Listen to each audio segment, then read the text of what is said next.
Hello friends, welcome back to my channel DS Recipes and Vlog. இன்னைக்கு நம்ம வந்து டேஸ்டியான ஹெல்த்தியான ஸ்வீட் பொட்டேட்டோஸ் வச்சு ஒரு ரெசிபி பார்க்கலாம்.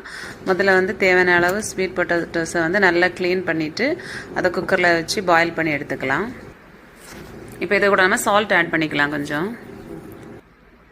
நான் வந்து குக்கரில் இதை வந்து பாயில் பண்ண வச்சுருக்கிறேன். நீங்கள் வந்து இட்லி பாத்திரத்தில் கூட வேக வைக்கலாம் ஆவியில்.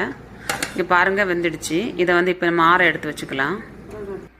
இப்போ நம்ம வந்து பவுடர் சுகர் ரெடி பண்ணுறதுக்கு தேவையான அளவு சுகரும் அது கூட வந்து 3 ஏலக்காய் ஆட் பண்ணி நம்ம இதை வந்து பவுடர் பண்ணிட்டு எடுத்துலாம். இப்போ நம்ம ஆறுன வந்து ஸ்வீட் பொட்டேட்டோஸை வந்து மேஷ் பண்ணி எடுத்துக்கலாம். அது கூட தேவையான அளவு பவுடர் சுகரும்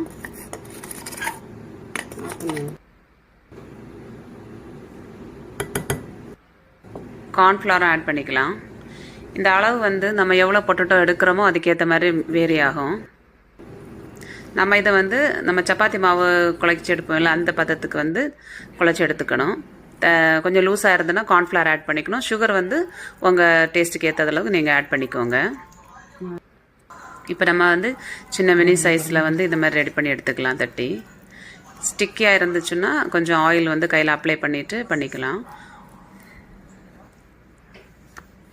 இதெல்லாம் தட்டி எடுத்தாச்சு.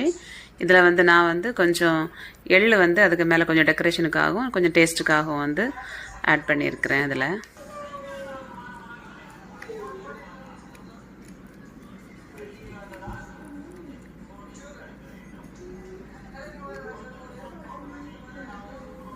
இது எல்லாம் ரெடி பண்ணியாச்சு. நம்ம இப்போ இதை ஃப்ரை பண்ணலாம். ஸ்லோ ஃப்ளேமில் வச்சு ஃப்ரை பண்ணிக்கோங்க. ஒரு சைடு வந்ததும் இன்னொரு சைடு மறைச்சி போட்டுக்கலாம். 2 சைடும் பாயில் ஆகிடுச்சுன்னு கன்ஃபார்ம் ஆகிடுச்சுன்னா நம்ம எடுத்துக்கலாம் ஃப்ரெண்ட்ஸ். ஏன்னா உள்ளே இருக்கிற அந்த கார்ன்ஃப்ளவர் மாவு வந்து மிக்ஸ் ஆகிருக்கும் பார்த்தீங்களா, அதுவும் நல்லா பாயில் ஆகணும். அதனால தான் ஸ்லோ ஃப்ளேமில் வச்சு பாயில் பண்ண சொன்னேன்.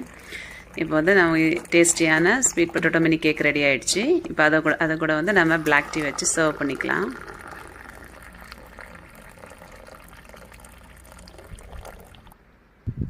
ஃப்ரெண்ட்ஸ், நீங்களும் உங்கள் வீட்டில் இதே மாதிரி பிள்ளைங்களுக்கு பண்ணி கொடுங்க. ரொம்ப ஹெல்த்தியான ஈஸியான ஸ்நாக்ஸு. 3 இன்க்ரீடியன்ட்ஸ் மட்டுமே போதும். ஸ்வீட் பொட்டேட்டோ, கார்ன்ஃப்ளவர், சுகர் எவ்வளோ போதும். ஈஸியாக ரெடி பண்ணிக்கலாம். இது பிள்ளைங்களும் ரொம்ப விரும்பி சாப்பிடுவாங்க. உங்களுக்கு இந்த வீடியோ பிடிச்சிருக்குன்னு நினைக்கிறேன். இந்த வீடியோ உங்களுக்கு பிடிச்சிருந்துச்சுன்னா லைக் பண்ணுங்கள், ஷேர் பண்ணுங்கள், கமெண்ட் பண்ணுங்கள். மறக்காமல் எங்கள் சேனலை சப்ஸ்கிரைப் பண்ணுங்கள் ஃப்ரெண்ட்ஸ். தேங்க்ஸ் ஃபார் வாட்சிங். எப்படி இருக்கு? சூப்பராக இருக்குது.